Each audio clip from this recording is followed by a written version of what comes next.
Salam, xoş gəlmisən. Xoş gördük, salam. Zəhmət olmasa özünü təqdim edərdin. Mən Orxan Hüseynov. Hal-hazırda Polşada Citibankda risklərin idarə edilməsi şöbəsində çalışıram. Amma ondan əvvəl hal-hazırda mənim 10 ildən artıq iş təcrübəm var. 2 il yarım hardasa Azərbaycanda Unibank və Gilan Holdingdə maliyyə departamentlərində çalışmışam. Daha sonra Royal Dutch Shell-dan rəsmi iş təklif gəldi Polşadakı ofisinə, kredit riskinin idarə edilməsi ofisinə. O təklif aldıqdan sonra ora relocate oldum. 2017-də və 2017-ci ildən etibarən Polşada yaşayıram. Polşada çalışıram. Bir neçə qlobal şirkətlərdə çalışmışam. Motorola əsasən təcrübələrim maliyyənin idarə edilməsi, maliyyə büdcələməsi olsa da son ildə özümə yeni bir meydan oxuma kimi yenidən risk menecment, risklərin idarə edilməsi şöbəsinə çalışmağa başlamışam. Hal-hazırda Amerikan böyük banklarından biri olan Citibankda risklərin idarə edilməsi üzrə çalışıram. Spesifik olaraq market riskdə çalışırıq. Citibanka qədər xeyli bir müddət iş təcrübə var. Mənim maraqlıdır ki, Azərbaycandan Polşaya deyəsən offer alıb mən getdim. Bu proses necə oldu? O zaman harasa apply eləmişdin, yoxsa elə? Bəli. O zaman mən Gilan Holdingin baş ofisində maliyyə şöbəsində çalışırdım. Gilan 2017 düzdür? 2014, 2015, 2017-ci illərdə Gilan Holdingin altın qruplarının birində, şirkətlərin birində maliyyə departamentində çalışırdım. O dönəm artıq magistr bitirdikdən sonra, Avropada magistr etdikdən sonra yenidən Gilanda başlamışdım. O zaman yeni bir mərhələ başlamaq istəyirdim həyatıma. Avropadakı həyat, oradakı imkanlar, iş imkanları daha böyük gəldiyi üçün oradakı vəzifələrə hər zaman baxırdım. Shell böyük neft-qaz şirkətlərindən biridir, Avropanın Hollandlarından böyük şirkətlərindən biridir. Orada vakansiya gördüm, maraqlı gəldi mənə. Offer almış olduğum vakansiya mənim master diplom işimin eynisi idi. Yəni mövzusunu yazdığım diplom işi üzrə iş təklif aldım. Kredit risk departamentində və təklif aldım. Şirkət mənim üçün bütün sənədlərimizi hazırladı, aviabiletləri aldı və Gilandakı vəzifəmdən istefa verib artıq oraya köçdüm və orada yaşamağa başladım 2017-ci ildən etibarən. 8 ildir ki, Polşa həyatıdır. Bu prosesə istəyirsə bir daha aydınlıq gətirək. Yəni məsəl üçün hansı sayt üzərindən apply eləmişdin? Ümumiyyətlə bu məlumatı necə əldə etmişdin? Mən ümumiyyətlə bu günə qədər bütün karyeram üzrə LinkedIn üzərindən vəzifələrə müraciət eləmişəm. Yəni vəzifələri LinkedIn-də araşdırıb, görüb, oradan apply button üzərindən zaten şirkətin öz səhifəsi, rəsmi səhifəsinə gedib oradan müraciət edirsiniz. Mən başqa heç bir karyera saytlarına baxmamışam, heç bir yerdə müraciət etməmişəm. Hər zaman LinkedIn özümə əsas olaraq götürmüşəm, əsas mənbə olaraq götürmüşəm. LinkedIn üzərində işlərə baxmışam. Polşada çalışdığım zaman da LinkedIn-də artıq işlərə baxmışdım. O vaxtı mən 2017-ci ildə LinkedIn Azərbaycanda çox da populyar deyil idi. Hal-hazırda amma kifayət qədər populyardır Azərbaycanda və mən hətta bu inkişafı çox ciddi şəkildə görürəm. Bəzən Azərbaycandan rekruterlər də yazırlar LinkedIn üzərində, yaxınlaşırlar, hər hansı bir vəzifə ilə maraqlı olmadığını soruşurlar. Headhunting deyirik. Və headhunting Azərbaycanda da inkişaf edib hal-hazırda. Ciddi şəkildə mən inkişaf görürəm. Son bir ildə 2-3 dəfə belə mənə bir müraciət daxil olub. Amma mən daha çox həyatımı, karyeramı orada davam etdirmək istəyirəm. Ona görə də Azərbaycandan qayıtmaq, buradakı imkanlara baxmaq çox da mənə maraqlı olmayıb hal-hazırda. Aydındır. Onda izləyicilərimə LinkedIn-in nə qədər vacib olduğunu vurğulamaq LinkedIn çox yaxşı bir vasitədir, əgər onu düzgün şəkildə istifadə edə bilsəniz. Mən LinkedIn-də mənim çalışdığım köhnə şirkətlərdən biri, məsələn mən Elsevier'də çalışmışam. Elsevier Avropanın və ya deyim dünyanın bu araşdırma, elmi məqalələr çap olması üzrə ən böyük şirkətlərindən biridir. Hətta deyərdim ki, bazarın 60%-dən artığı onların əlindədir hissəsi. Bu onların biznes modeli necədir? Məsələn, hər hansı bir alim və ya professor və ya bir araşdırmacı bir məqalə yazır.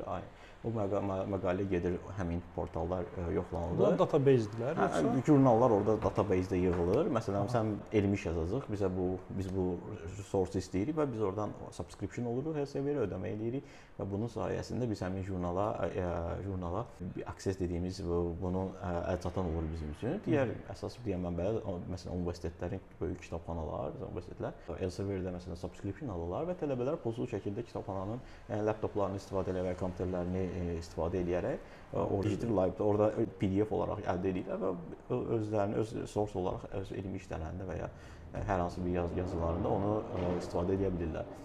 Mən o firmaya LinkedIn üzərindən təklif aldım. Recruiter o vaxtı UK-də idi, amma mən Polşadaydım. Polşa ofisi üzrə senior business controller vəzifəsinə iş təklifi almışdım.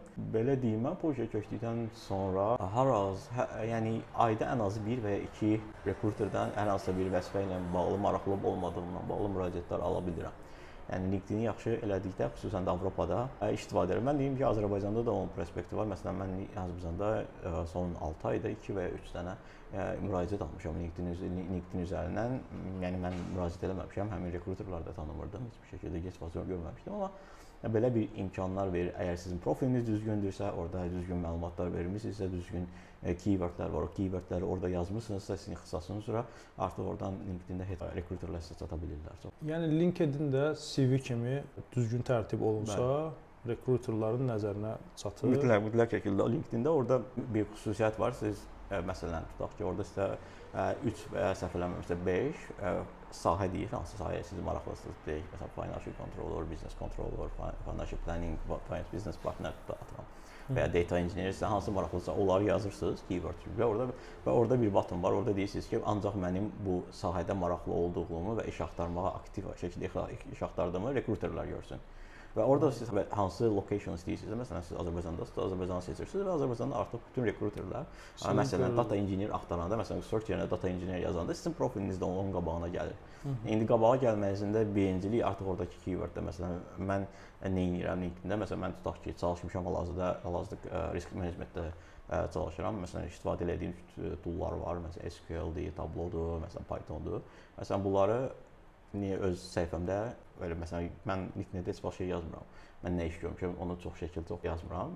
Vəzifəmi yazıram və orada hansı toolları istifadə etmişəm, məsələn onlara bu artıq rekruterlərə bir ideya verir və ya orada bəzən LinkedIn içərisində şeylər olur.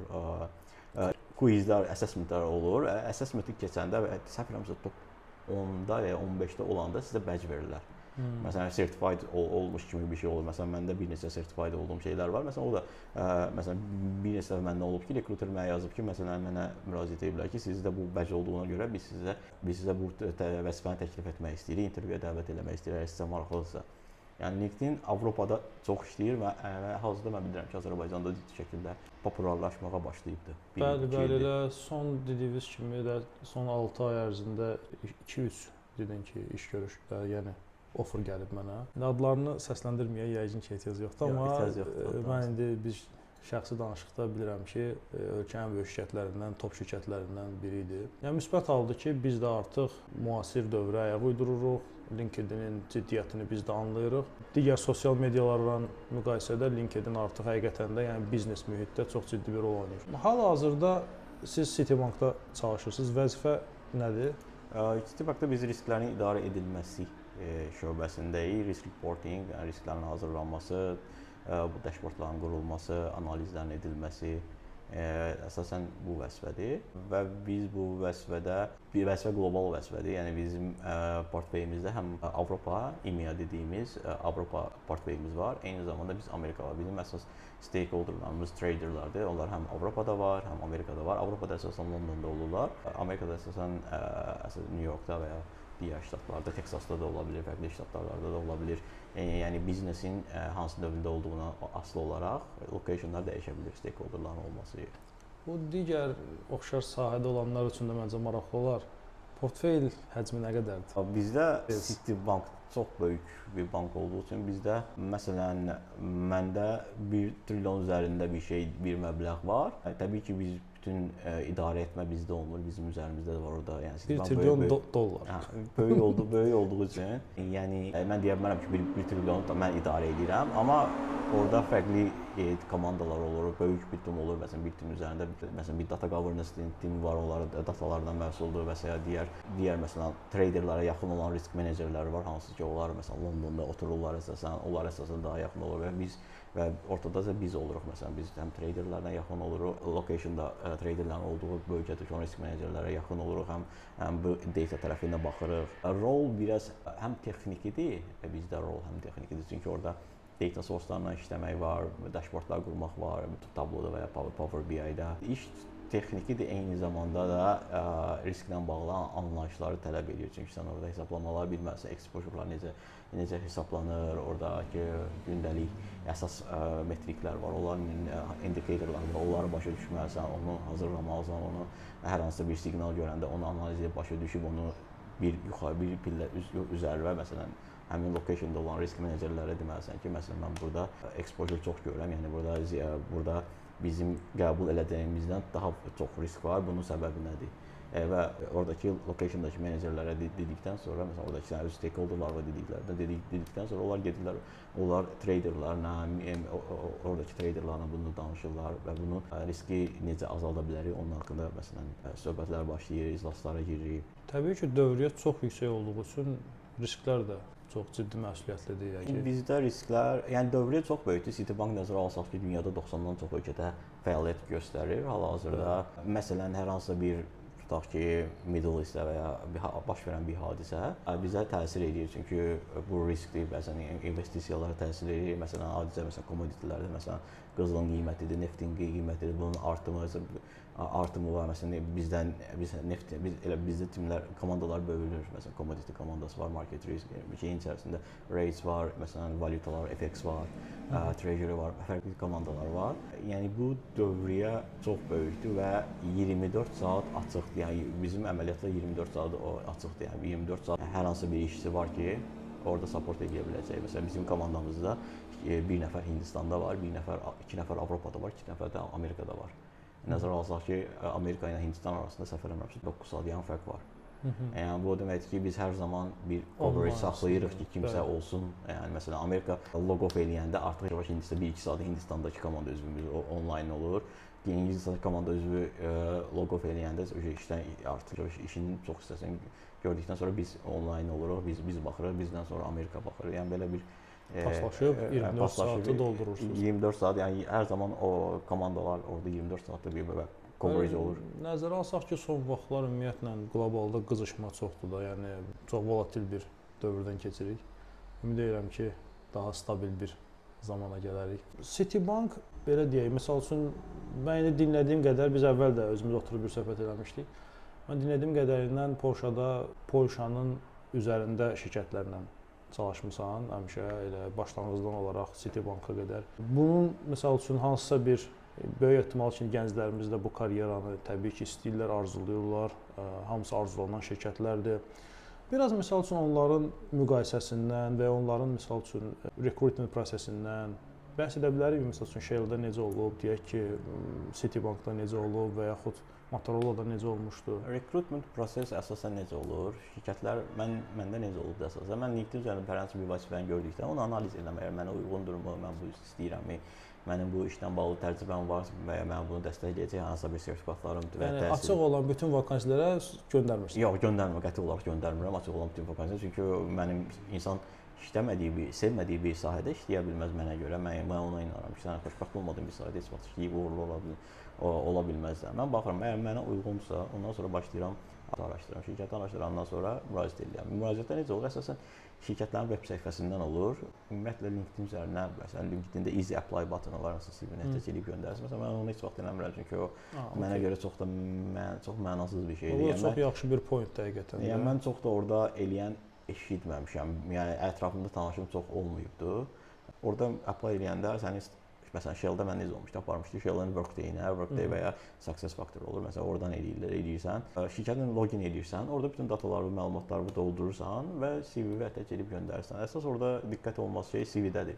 Çünki bu şirkətlərdə minlərlə CV gəldiyi üçün rekruterlər oturub minlərlə CV-ni, çünki bir vəzifəçi bir rekruter olur və o rekruter tək bir vəzifəyə bağlı olmur. Həmin rekruterin aktiv 10 dənə, 15 dənə vəzifəsi ola bilər. Və burada bir çox insanlar var ki, məsələn bütün vəzifələrə müraciət edir. Məsələn, oxuyubdur, deyək, computer science, müraciət edir FP-yə məsələn də ən kobud versiyada çox fərqli sahələrə eləyir də. Məsələn, adamlar var ki, məsələn, oxuyubdur, hüquq FP-yə müraciət edir məsələn. Bu artıq uymur da. Məsələn, recruiter bunun kimi bir vəzifəyə hardasa ən azı bir 300-400 CV gəlirsə, rekruterin bunların bir-bir oxuması, bir-bir bunları analiz eləməsi vaxt sərf edir. Ona görə də böyük şirkətlər nə edirlər? ATS deyən bir sistem var. O sistem edirlər. ATS bizim CV-lərimizi analiz eləyir. Məsələn, Azərbaycanda bir ara populyar idi. Rəngli CV-lər, şəkillər, nə bilim, hobbidə, futbolda, backgroundda futbol şəkillər qoyurlar, edirdilər. Məsələn, o CV-lər heç bir zaman ATS-dən keçmir və avtomatik reject alırlar həmin namizədlər. Çünki məsələn sən tutaq ki, sən müraciət etmisən finance business partner roluna, sən orada məsələn göstərməlisən stakeholder management, financial planning, budgeting, məsələn belə bir şeylər sən CV-də göstərməlisən ki, o ATS sistemi o keywordləri axtaranda onları tutsun ki, sənin CV-in bir növbəti addıma getsin, rekruterin qabağına getsin. Məsələn, CV-lərin 80%, 85% orada kəsilir. Bu da birinci etapda yəni. Orada ələnir, orada kəsilir. Ondan sonra digər gedir rekruterin qabağına. Rekruterdə də CV açanda sadəcə ortalama 8-10 saniyə baxırlar CV-yə. Baxırlar bu uyğundur. Uyğundursa intervyuya dəvət olunur və ya gedir hiring meneceri bir yerdə review eləyib oradan baxırlar. Bu bizə uyğundursa həmin namizədi çağırırlar görüşmələrə, müsahibələrə. Uyğun deyilsə artıq ləğv olunur namizədliyi həmin şəxsin. Onda belə mən başa düşdüm ki, məsəl üçün həmişə bu cümlə çox işlənir ki, HR-lar ümumiyyətlə ortalama nə qədər baxırlar, həmişə bunun qısa, yəni saniyələr olduğunu həmişə nəzərə. Bəzi adamlar da soruşur ki, necə ola bilər ki, yəni bir CV-yə.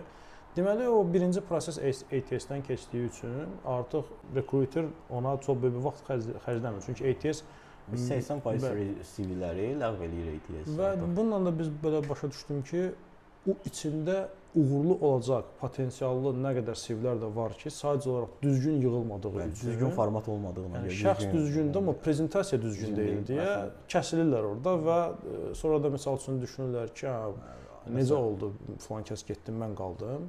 Deməli, cavab burada elə CV-də, ATS-də yatır. Böyük firmaların, böyük şirkətlərin, qlobal şirkətlərin, məsələn, Motorola-dır, Shell-dir, Citibank-dir, bunların hamısında ATS var.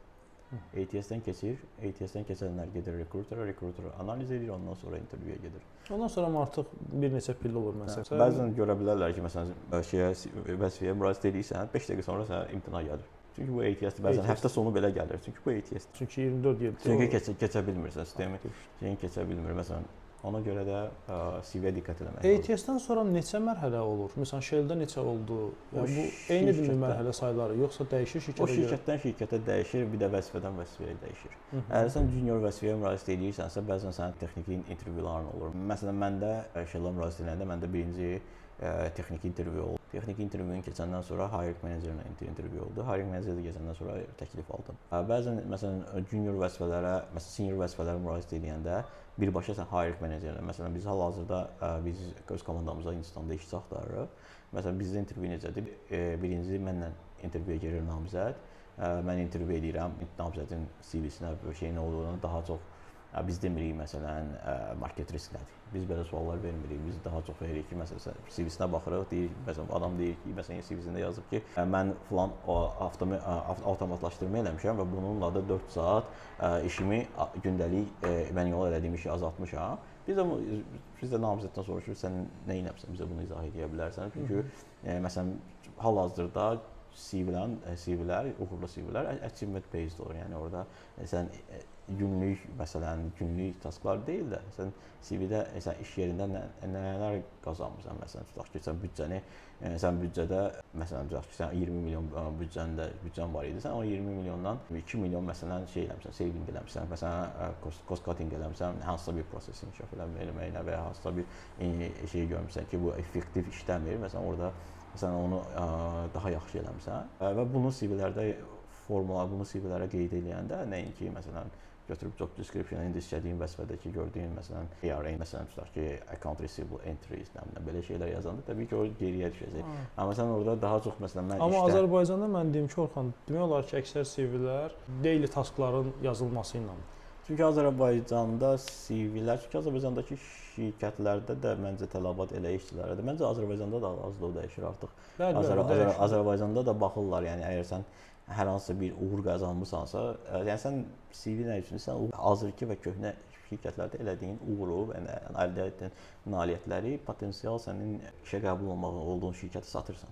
Məsələn bunu götürüb hazırda işlədiyin job description-ı götürüb copy paste eləməklə sən bunu sata bilməyəcəksən.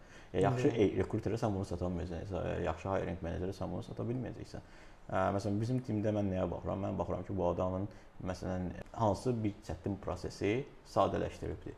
Məsələn birinci sualım olur ki, sən nəsə bir eləmisənmi? Bir sadələş. Məsələn bizdə proseslər olur ki, məsələn 20 dənə Excel faylını alta copy paste ilə yığırlar. Halbuki sən onu ən VBA ilə 10 saniyə içərisində hamısını bir faylda yığa bilərsən. Məsələn adam var idi ki, mənim iş yoldaşım var idi ki, məsələn onu 2 saat 20 dənə faylı açırdı, alt-alta bir dənə faylın içərisində copy paste edirdi. Nəzərə alsaq ki, orada da 10 dənə row olmur, milyonlarla row olur. Və sən birində bir dənə şeyi qaçırdanda sənin datan səhv olur. Avtomatik sənin rəqəmlərin səhv olur və sən bu prosesi təzədən eləməlisən. Məsələn bunları şey eləmək lazımdır. Məsələn elədiyin hər avtomatlaşdırılmanı və ya hər hansısa bir prosesin inkişafını bunu CV-də qeyd edib bunu satmalısan. Eyni zamanda CV-də qeyd etməlisən ki, sən hansı alətləri istifadə edirsən, Python istifadə edirsən. Məsələn sən indiki yerində SQL işlətmirsən, Python işlətmirsən və ya sadəcə Excel işlətmirsən. Bunun hamısı ciddi olaraq CV-yə təsir edir. Avropada Azərbaycanı tam olaraq bilmirəm necədir, çünki mən 9 ildir Azərbaycanda heç bir müsahibəyə girmirəm. Avropada əgər sənin bəlli bir iş stajın varsa, daha çox sənin uğurların üzərindən intervyular gedir. Məsələn, gəlib sənə demirlər ki, finance depreciation nədir? Məsələn, finance business partneri gəlib demirlər depreciation nədir və ya fərqli bir sual vermirlər və deyirlər ki, məsələn, sən hansısa bir biznes ideyası olubmu ki, sən o biznesdə iştirak eləmisən və sən hansısa bir təklif vermisən, bu təklif senior management tərəfindən qəbul edilib, sən senior managementin hər hansı bir qərarına təsir eləmirsən, sən senior managementə hər ay presentation eləyəndə necə edirsən, orada nə izah edirsən. O açıq qapı adlandırsaq bəlkə də uyğun olar. Management level'dan timin arasındakı həqiqətən o kommunikasiyanın çox yaxşı qurulmasını məncə orada öz əksini tapır. Xaricdə yəni sən mənim menecerimsən, ağasan deyil də, yəni biz birlikdə çalışırıq. Ola bilər sənin gözündən bu qaçsın, mən təklif eləyim. Yəni management level timlə həmişə o təkliflər açıqlar.